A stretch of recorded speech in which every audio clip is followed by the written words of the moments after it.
Tonight we are laying out what will be a weightlifting belt. I'm getting some of the dimensions and measurements. This is for a new friend in Alaska. His name is Benjamin Stevens. He's got an awesome YouTube channel, and I am making a couple leather belts for weightlifting for him. And he'll be sending me one of his bows that he made from his shop. Be sure to go check out his page.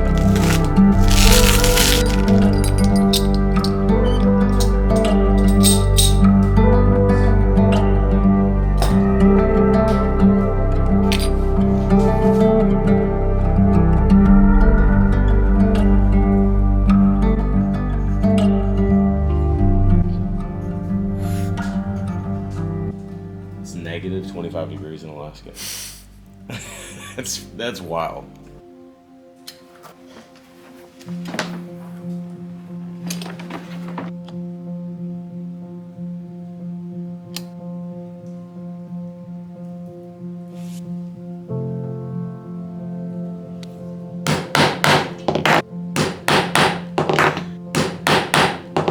You know, I learned early on in Leathercraft that your template means everything. It's kind of strenuous on the front end, but when you have a good template, you never have to make another one unless you're increasing like the length of something. But you make a template for a wallet, for a belt, a bag, or whatever it may be, and then you can use this template every time somebody reaches out about whatever random project you have. And so I've just learned it's always good. Make a good template.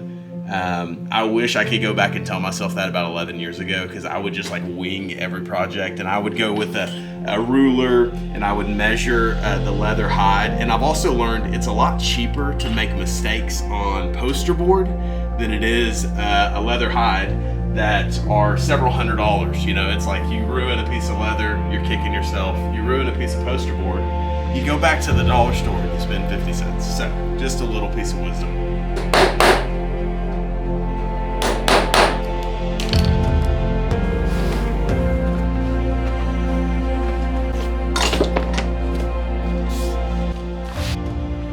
Gets close to the belly here, and this is more stretchy, less dense. And as you get closer this way, you go shoulder, back, and so it's got a few scars here. A lot of the time, this kind of scar is where the cow had brushed up against a barbed wire fence or something of that nature, which is really cool.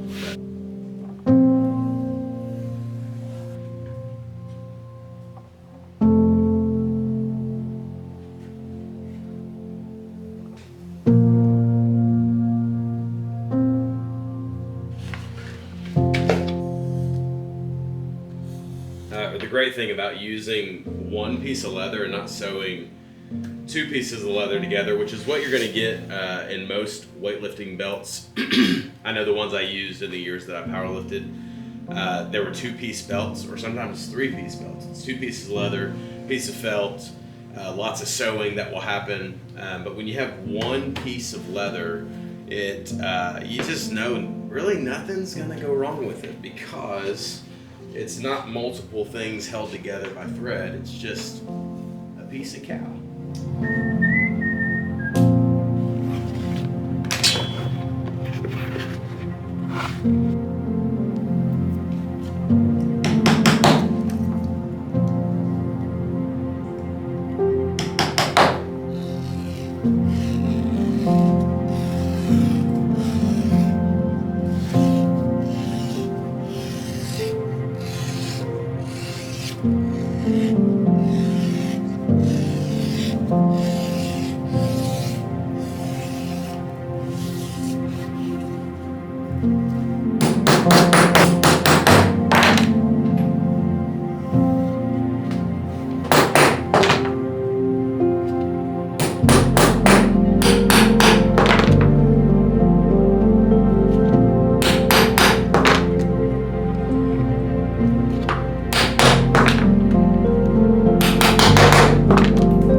this stuff helps just kind of rejuvenate the leather, and you'll see how dry this stuff was just kind of sitting on the shelf in here. And if you can see how much color is restored back into it. But just putting oils back into the leather, and this is really good for helping just against the elements.